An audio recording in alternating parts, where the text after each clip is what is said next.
What is up, everyone? I'm Skratch. Welcome to the channel. This is a Dragonheir Silent Gods video. Today we got Arsalan on the channel and we are continuing to review the legendary heroes. We're gonna do the next elements today, Frost, and we're gonna do Necrosis as well. And you're gonna get an idea to see if you actually pulled an awesome legendary when you summoned. And what's up, Arsalan? How are you doing, bro? I'm doing well, bro. How are you? Yeah, doing great, man. Doing great. Looking forward to dive into the next element in here. And guys, we're gonna do this as before. We're gonna have the Frost element on our channel right here, and we're gonna do the Necrosis on Arsalan's channel. So make sure you guys head over to the link that you're gonna find in the pinned comments to continue the video and check out the Necrosis as well, because they do have some awesome heroes. Plus, we are gonna be able to get a new one, which is gonna be part of some sort of event. Now, I will call it free for the moment, U tier, right, from the Necrosis, but I'm not sure how hard will be the event. We don't know because we didn't have it in the beta. I know that he's the purple dragon kind of sort of thing, like he's the final boss, and he's gonna be a hero too, so we're gonna have to wait and see, but it will be a few more days till we get to that event, I think. Yeah, if you go to your Clipsedra trials, you will be able to see the event is going to be in 16 days, 16 hours. Okay, where do you see it? Because I'm not seeing it here. So if you click on Player of Trial, just left, yeah, this one. Okay, so you will see the next event. Ah, they moved it here, man. Okay, I was looking for this because it used to be out on the main screen, right? And I couldn't find it after. I was like, okay, what is it? You know, I was actually looking for it, man. Damn it. Okay, that's where it disappeared. Yurian, the first legendary from the Frost here, guys. And I know a lot of you guys think that you have ice heroes, you have frost heroes. They're all frost as the element, but some of them do the debuff as a frost. They do benefit from the frost, but they're still the same element. You know, they don't have separate elements. It's just one element called frost. Or if you want to call it ice, is fine. Or if you want to call it, I don't know, icebergs, that's fine too, if that's what floats your boat. But basically, it's just one element. And keep in mind, when we are talking about heroes, and just in general, unlike other games where heroes can solo content and stuff like this, you really need to kind of like have them in the proper team to get the most value out of your heroes here. Yeah, that's right. And one more thing is that the champions that are called Frost are the DPS units for the Frost affinity. Yeah, rather than the defense or support or the other ones. Good point. Good point right there, Arsalan. So this one doesn't have a captain or a Yurian, but he is a defense based, and he does have a pretty interesting passive. When taking fatal damage for the first time, he's immune to that and dispels all control debuffs, which makes him great for arena. Then raises up the shield and stops attacking, gaining control, immunity, invincibility, and 2 stacks of recovery over time for 5 seconds. What do you think about him? He's actually a great defense unit for Frost. I think last season nobody used him because Frost was paired with Poison, and Poison had better tanks. Yeah, he's not the best tank, but he's a pretty strong unit. He brings in a lot in his kit. His passive is pretty good, so he protects himself. But his battle skill places attack down, and it's a very short cooldown, like most of the battle skills that we have seen with attack penalty too. And it also dispels all their shields. So if you're looking for somebody in like Grave of Curse, he's a perfect champion for it because it's on a battle skill. Yeah, and it's a short cooldown, how I mentioned, plus decreased attack. It's gonna be very nice actually, yeah. And you have the ultimate, grants ally protection to all allies except for the hero for 10 seconds. It covers the entire area, and gains a shield based on his defense, of course, and damage reduction for 10 seconds, so 30% less damage. Now, I gotta be honest, I haven't used any hero with ally protection in Dragonheir Silent Gods yet. What do you think about ally protection here? I've used him for a Frost only Vortex team, and he's one of the best tanks for a Frost team in there because he's bringing so much ally protection that your DPS units especially are able to stay alive longer. I haven't used him that much in PvP simply because there were better tanks than him that do a lot more, but he's still a very strong unit for PvP. The only problem with this skill to be used is that the initial recharge time is way too long. Since it's not dealing damage, I would like to see like 8 or 9 seconds initial recharge time. So it goes before any of the support debuffers on the enemy team. But yeah, that's one of the major flaw is that the recharge time is just way too long. And yeah, I mean, some of the nukers, the DPS champions, they have a better recharge time. So basically, they're gonna nuke before he's even gonna have a chance to protect the team more, actually. So that makes sense, yeah. But that's the only fatal flaw on his skill set. 100%. He does look pretty cool, kind of like the Stag Knight of Dragonheir, huh? Stag Knight married Sir Nick. It's something like that, right? Then we have Vitar, Lady of Gayle. Captain Aura, we have attack in arena, 45%, pretty nice. Then the passive, a massive wall of texting here. Changes the weather to Ice Wind, covers the entire area for 15 seconds as the battle starts. While the Ice Wind is in effect and when targets are inflicted with Frost, it additionally deals 22% attack derivative cold damage over time to them. Enemies with HP below 15% will be executed. Boss units are immune to execution, but received an additional 600% derivative damage. Like, bro, this is like the executioner of Dragonheir. Executed, like, they're not messing around. She is the queen of PvP DPS units. There is no better unit in the game for PvP as a DPS than her. Yeah, she's nasty. And she becomes even more insane if you're lucky enough to pull 2 of them. You can get her exclusive artifact, which makes her passive even more nutty. So from 15% HP, I believe it goes to 20% HP. Oh, wow. So basically, you're giving them a 20% reduction in health. And another thing to note about this DPS unit is that she will still put out more damage if you have her in HP defense set. Because her passive alone is so good. So if you have another DPS in your team, you can put her in HP defense so that passive stays in effect for the entire duration. Yeah. And yeah, your other nuker will wipe the floor. That's interesting, actually, yeah. Yeah. And her battle skill is pretty strong as well. It's 300 cold damage, but and it also inflicts frost. So a lot of the frost units, you need frost on them, frost on the enemy to there's to get the damage, yeah. Yeah. So her ultimate is basically going to deal extra damage to anybody who's under frost. Oh, this is nice because usually, sorry to interrupt you, usually it's the other way around. They put frost with the ultimate and the battle skill needs it. But this time around, the battle skill puts the frost and the ultimate needs it. So it makes more sense because you're going to be using them in that particular order. So that's actually interesting. Huh? Yeah, and with her execution, you only need to deal about 85% of the damage, and you'll nuke them. That's it. So that's why she's like so powerful in arena. I remember in beta, when early days, I didn't have her, and I cannot face her in arena. She was that powerful. But now I think there are some counters to it with the new champions, but she still remains the queen of PvP. She does look like the queen, huh? She does look like the queen. Awesome stuff. So that's Vitar, guys. Definitely on the most wanted list for pretty much every player out there. Definitely on mine. Moving over to Vinyara. She was part of the banner summoning this event, right? If I'm not mistaken. Pretty interesting hero. Captain Aura, accuracy in all battles, 50. Then the passive, when inflicted with control, nullifies it and has a 100% chance to inflict frozen on the control caster for 5 seconds. This skill takes effect only every 6 seconds. It's not a broken passive whatsoever.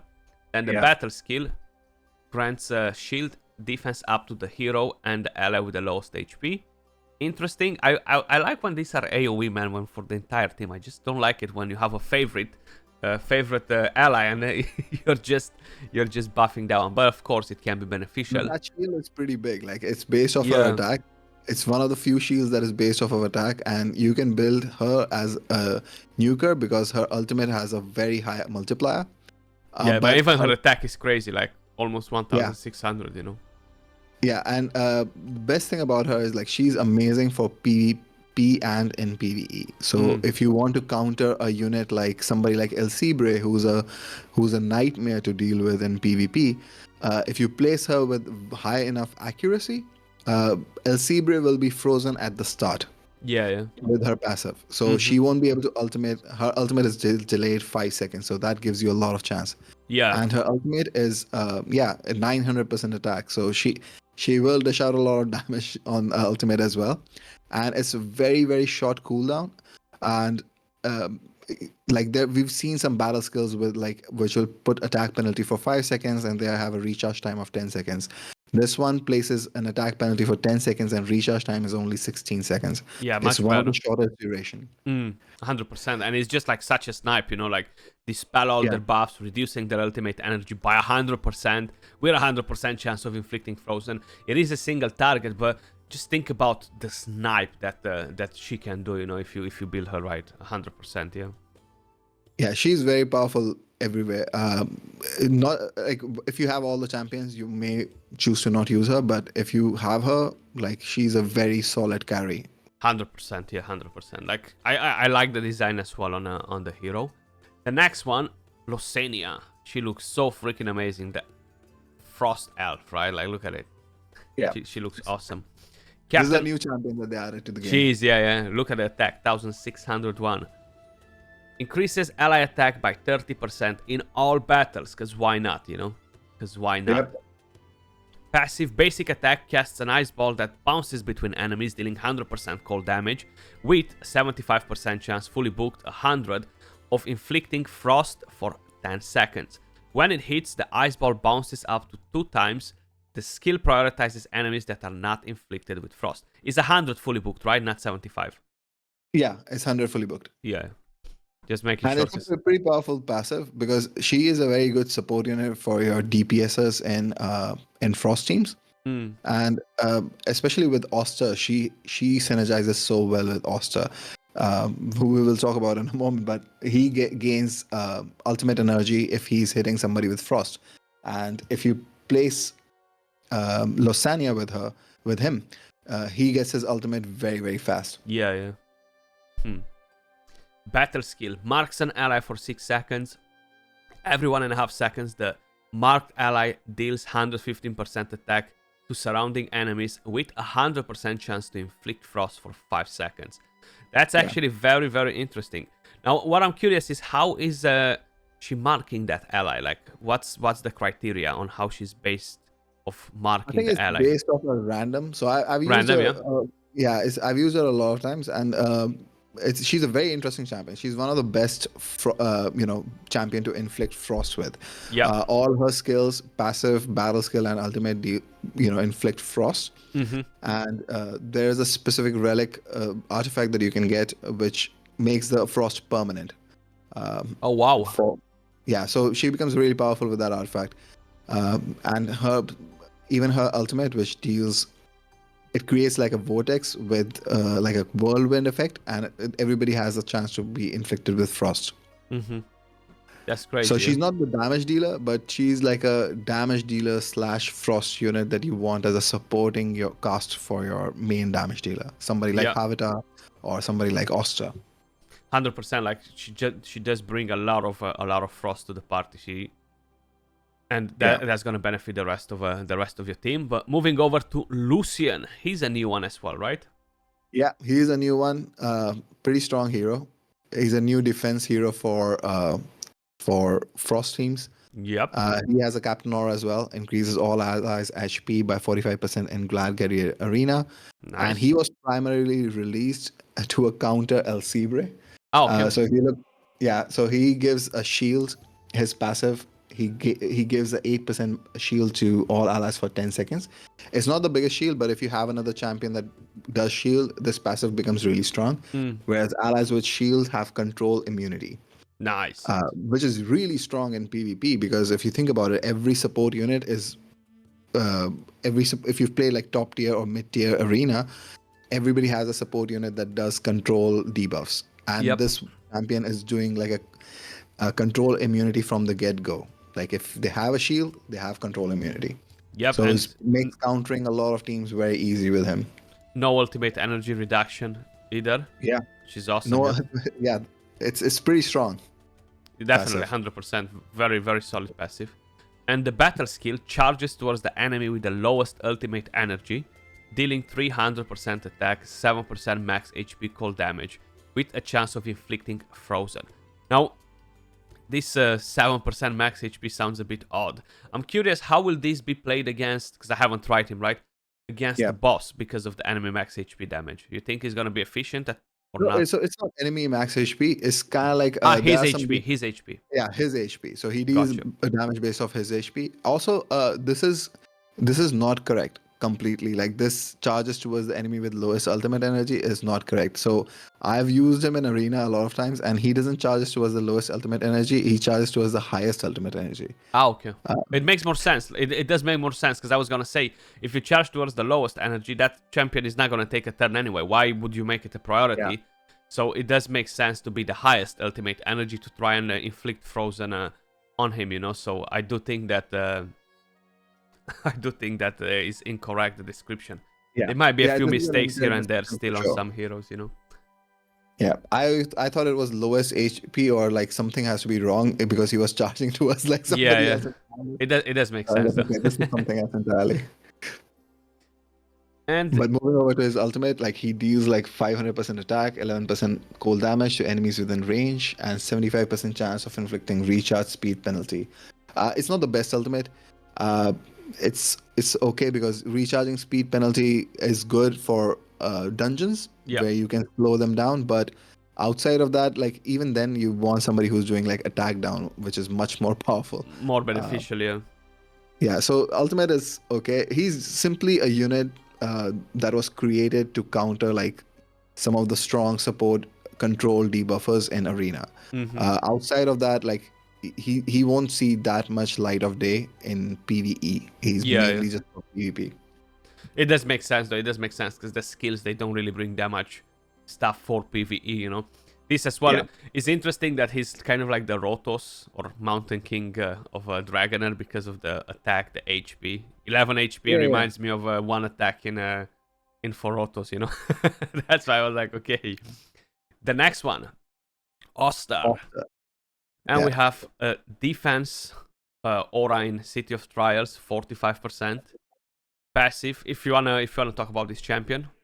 Yeah, so this is actually a great champion by himself. When I got him, he was one of the first legendary I pulled in beta, and I was slightly biased towards him early on, but he has this amazing passive where he's shooting an arrow with basic attack and skill. He fires these tracking arrows which deal additional damage to enemies under frost, and the damage dealt by the tracking arrows also increase his ultimate energy. So this is what I was talking about when we were discussing the other champion, that when she has somebody in frost, Oster gets his ultimate really, really quickly. So if you're using him in even in Vortex, you can use him there because he keeps the frost all the time. Like with each of his shooting arrows, the frost will always stay there. But the recharge time, the first frost is going to be inflicted by his ultimate. Yeah.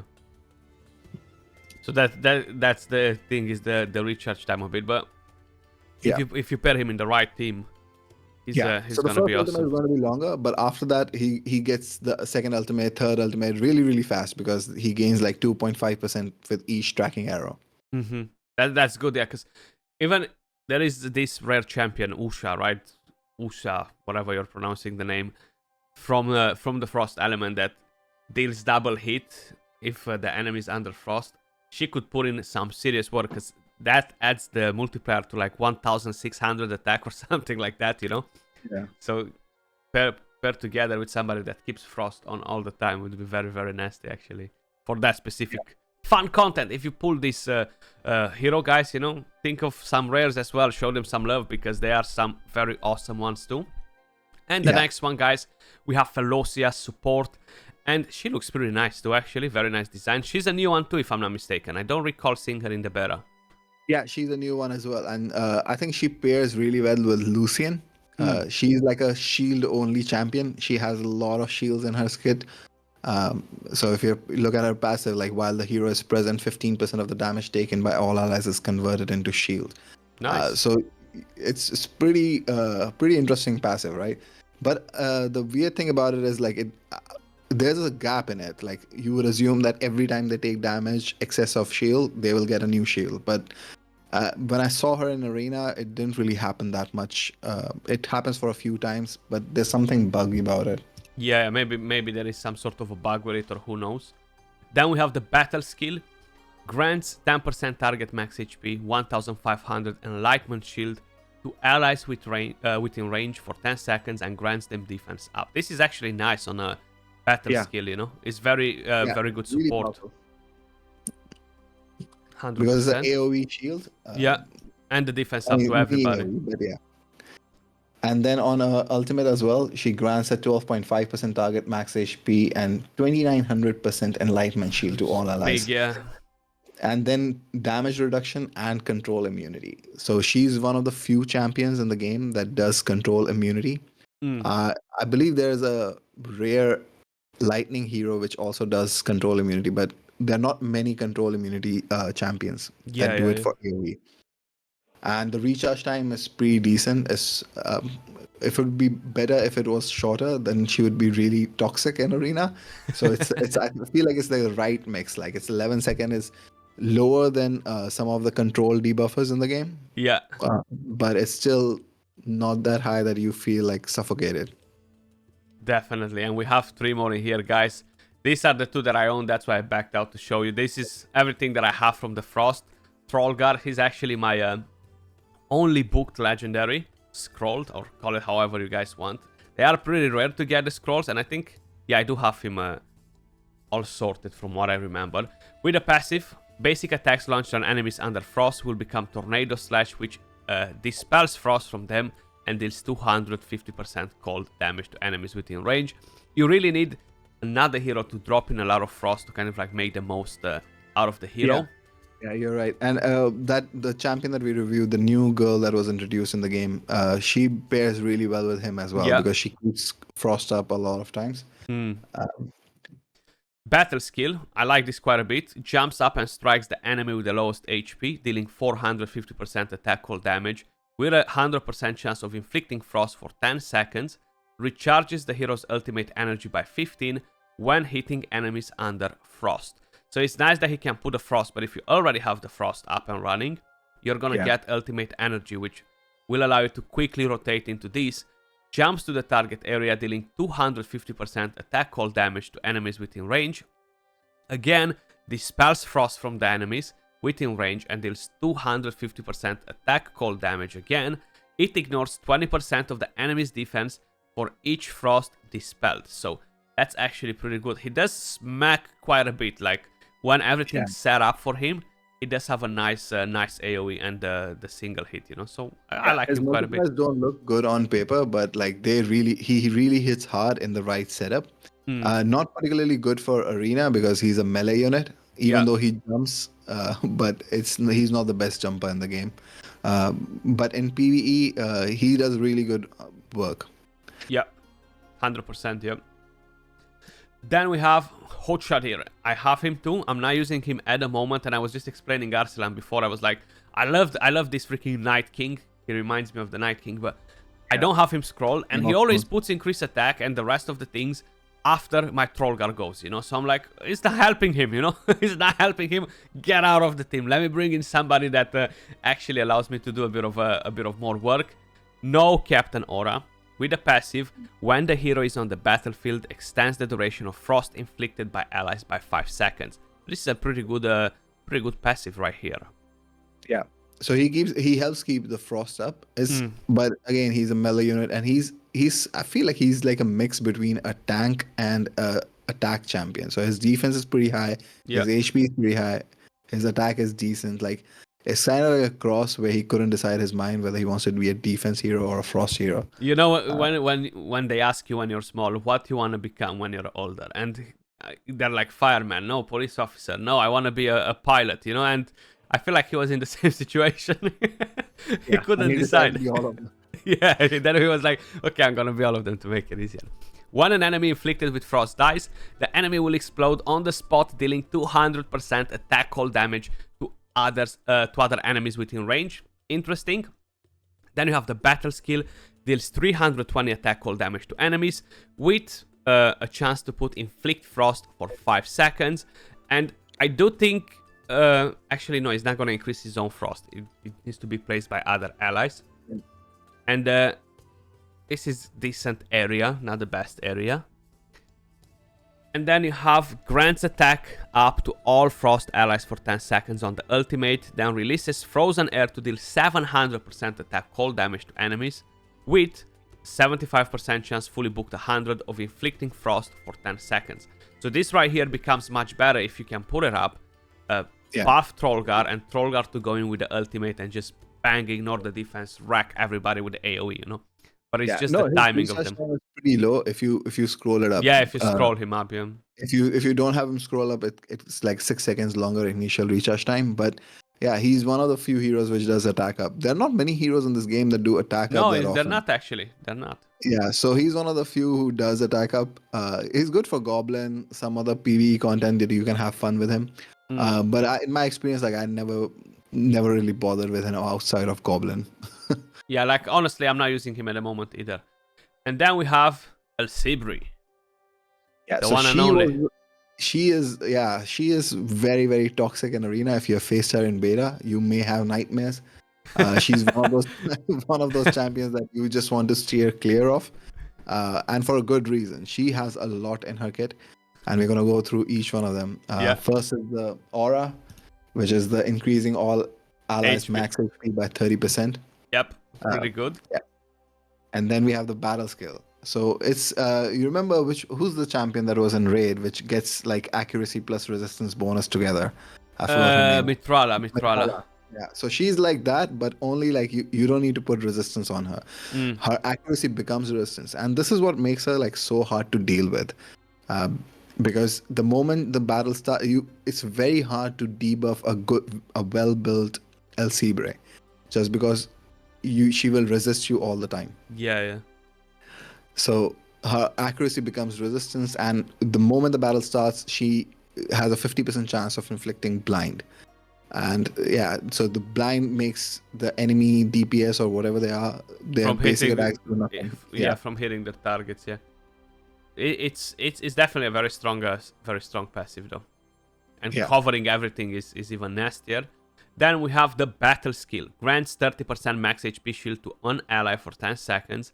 This ally gains 30% of Elsibri's resistance while the shield lasts, which is pretty nice again, huh? Yeah, single target shield. Like there's some we saw just earlier who gives like AoE shield. Yeah. But it's not her shield that is. I think most of the players never even care for his shield, but it's a very nice battle skill nonetheless. But his entire kit is so good that this skill gets overlooked a lot.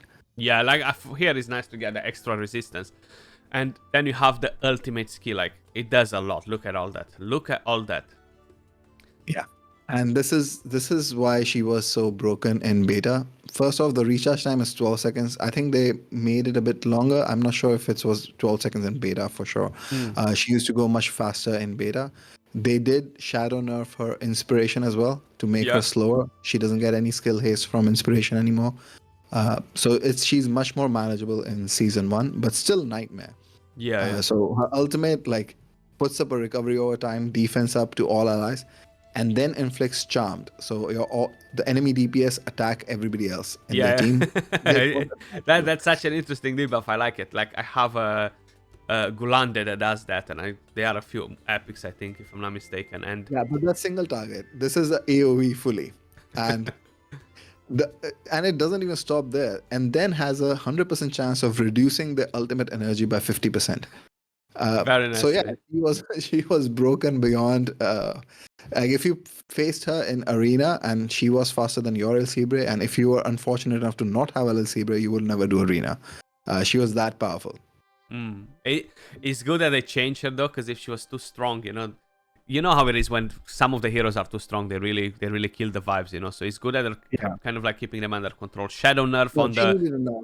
Yeah, she's still pretty powerful. Still very solid S tier champion, in my opinion. But yeah, much more manageable. With counters, yeah. That definitely makes quite a bit of a difference. But guys, this makes all our Frost legendaries. And this is pretty much what we think of them. Let us know in the comments down below which one of them is your most favorite one. And right now, we're going to move over to Arsalan's channel, where we're going to review all the necrosis. Because this season, the Frost are paired with the necrosis. So Let's find out which ones are the best Necrosis heroes.